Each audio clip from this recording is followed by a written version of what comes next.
Good morning, my name's Andrew. I'm a bass player in Christchurch, New Zealand. I'm going to give you a review today of the Irin P bass. This is a cheap, very cheap, entry-level instrument made with cheap materials, I believe in China, and exported all over the world. It's in New Zealand, it was $129.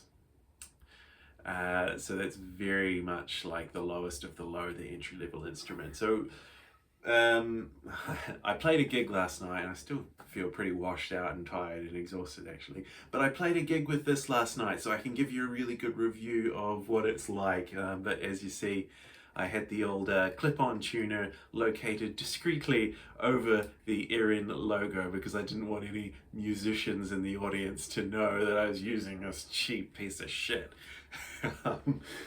But anyway, let's do a review and go top to bottom as we do on this channel, although maybe in this case I'll start at the other end and go bottom to top.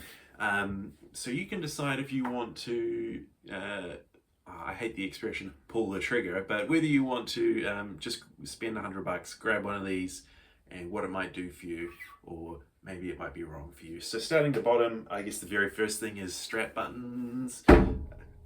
Clunk.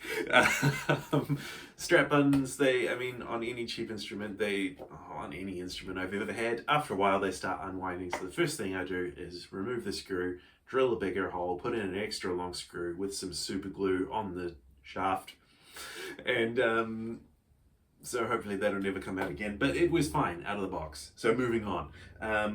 Next thing, the bridge. It's cheap, it's bent metal, it's regular double screw saddles, and they're fine. The intonation has not been great out of the box, so I've had to do quite a lot with the saddles. I've had quite a lot to do with those in the past week, and they've been fine. They do everything that saddles should do. They're fine. Moving on then, electronics, pickups and potentiometers and jack, they're fine.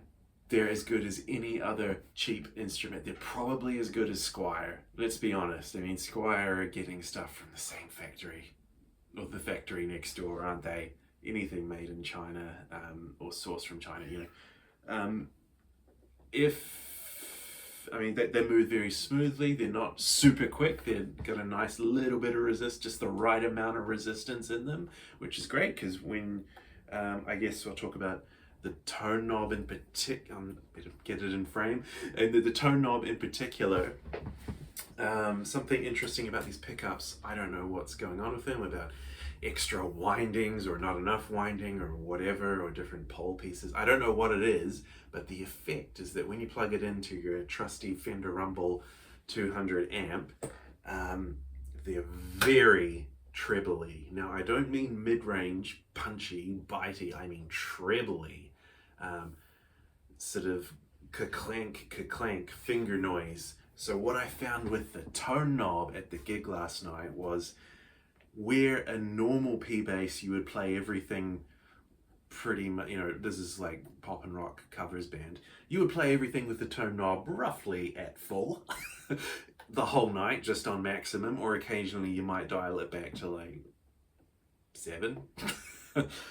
For this instrument, because of these very trebly stock pickups, I had the tone knob at 4, and when I wanted full maximum treble, for example, playing the song Zombie by the Cranberries, very trebly bass, even putting the tone knob up to 5 would be where most P basses would be at 10.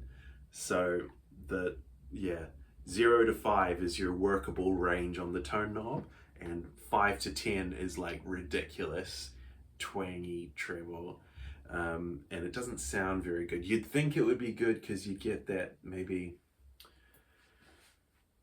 I fought the law kind of thing, but it's not. You really want to dial it way back. So first thing I'm going to do is change these pickups to something that's more mid-focused. You can change them to whatever. Pickups can be changed. Get some good old quarter pounders in there, whatever. But I hasten to say, the gig last night with this instrument was great. I'm stoked with this thing, if I haven't made that clear already. It's very cheap option that does everything you want a P-Bass to do. In terms of volume knob, is there anything to say? I mean, it was fine. It was the same volume as any. It's not like it's low output or anything like that. No scratching on the potentiometers. They're cheap. They do the job. That's fine. Like any cheap potentiometers, you're an idiot if you think that they're gonna last forever. I'm sure after a year or less of like constant use as my number one instrument, for example, they would end up just becoming scratchy and eventually shit out and die. You'd be an idiot if you thought otherwise. Eventually replace them. That's fine. Moving on, pickguard, plain white. Comes with 3-ply. Most cheap instruments, even a Squier, which is supposed to be sort of mid-range instrument, most come with 1-ply, so the 3-ply is nice, very usable. I have immediately ordered a tortoiseshell replacement for that classic tortoiseshell vintage look, but the white is very good too.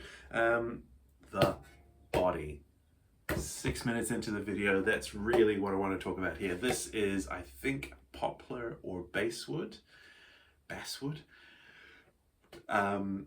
It's fucking light. This instrument in total weighs a smidge over 6 pounds. I have a violin bass here, which is heavier despite being fully hollow.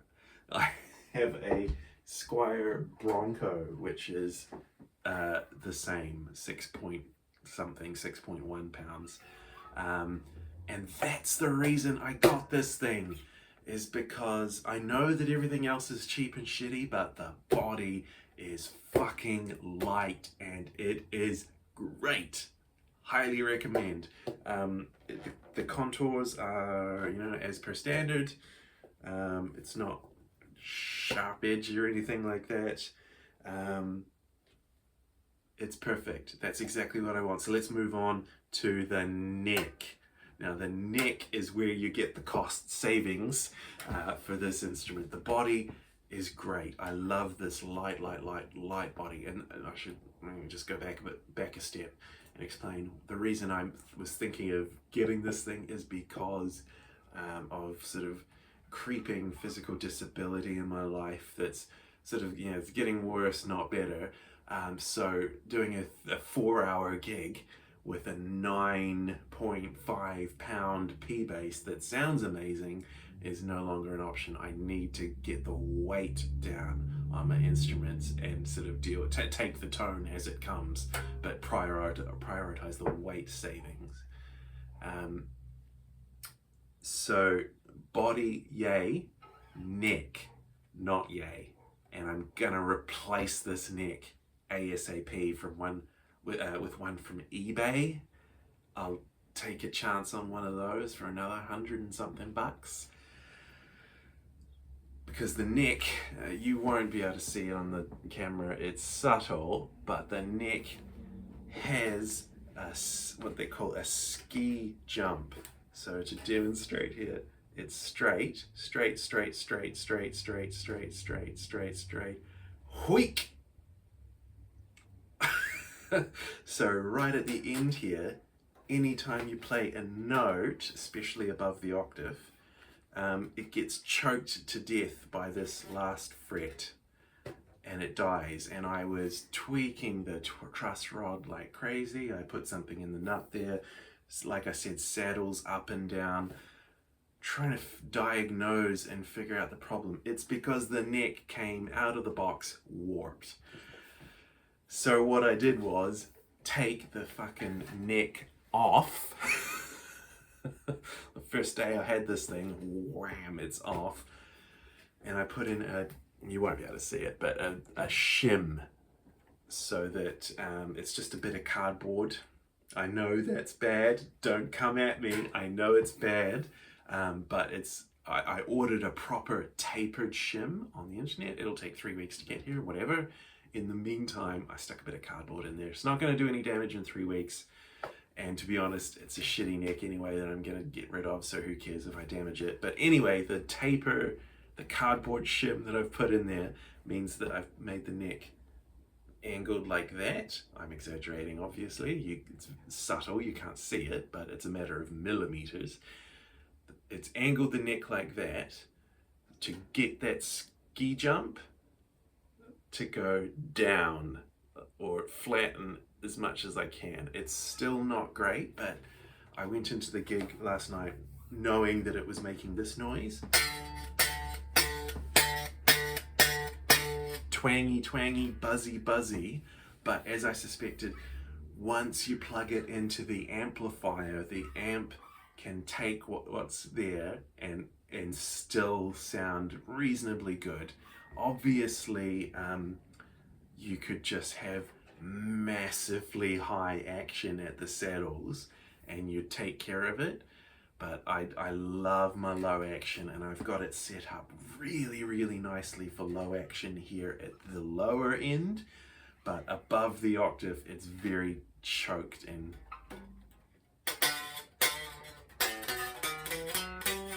so, for example, Sweet Child of Mine, you know, you got to play that iconic bass intro.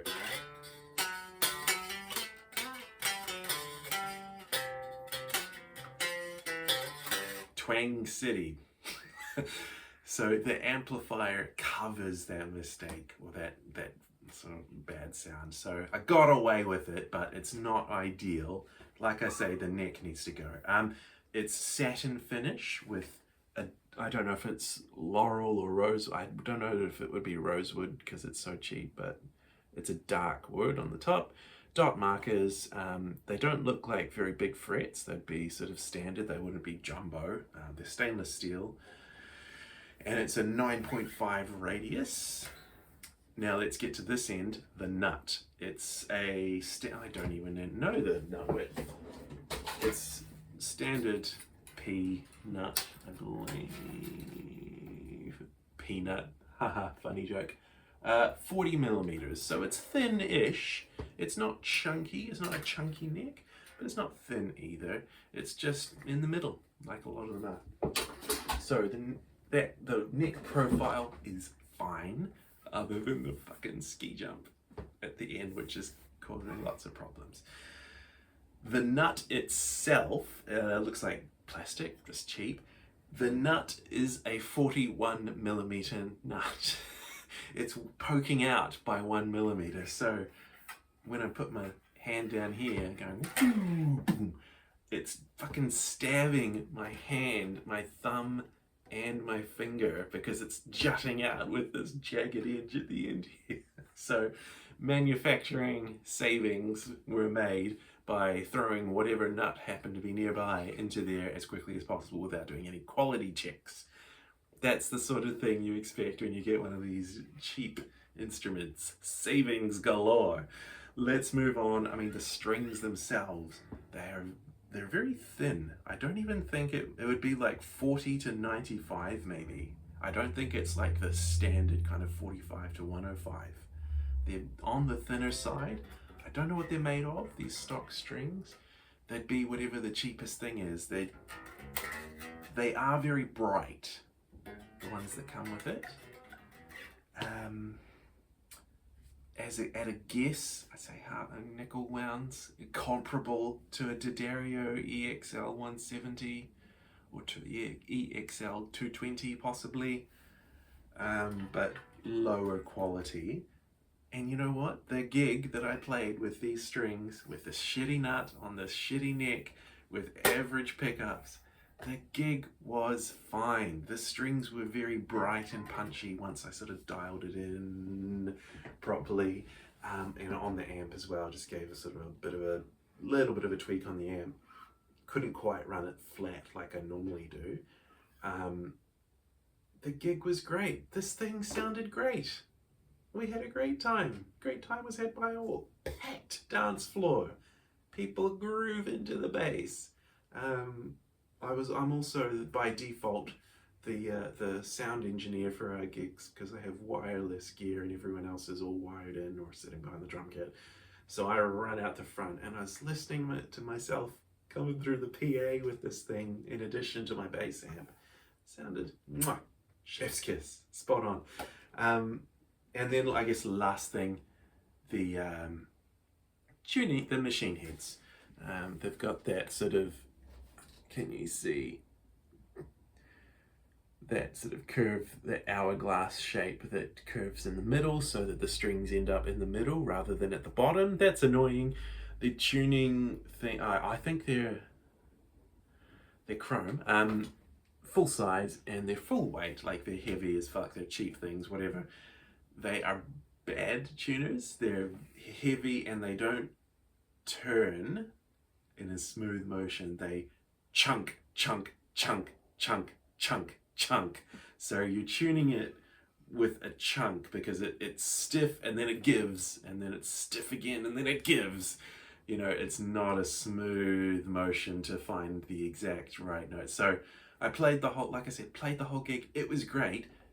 Meanwhile, the strings are probably, you know, up to 5 cents off the right tuning. You know, it's one of those things where good enough is good enough. Only a bass nerd would really care about any of the defects.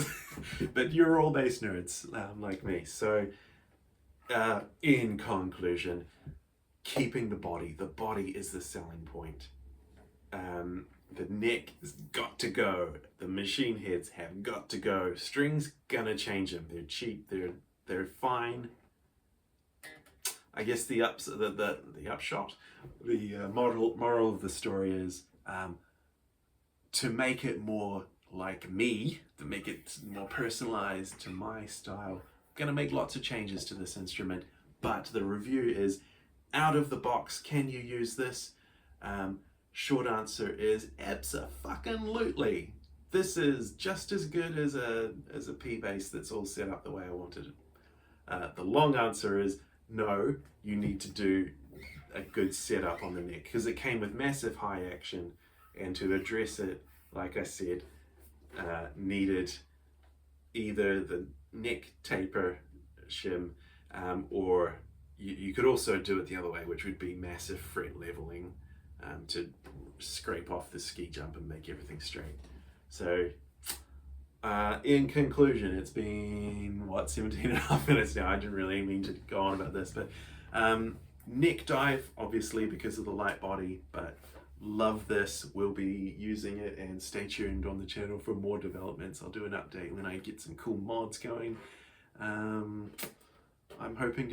really, really optimistic about turning this into a mean bass machine. Buy one. That's my review. Cheers.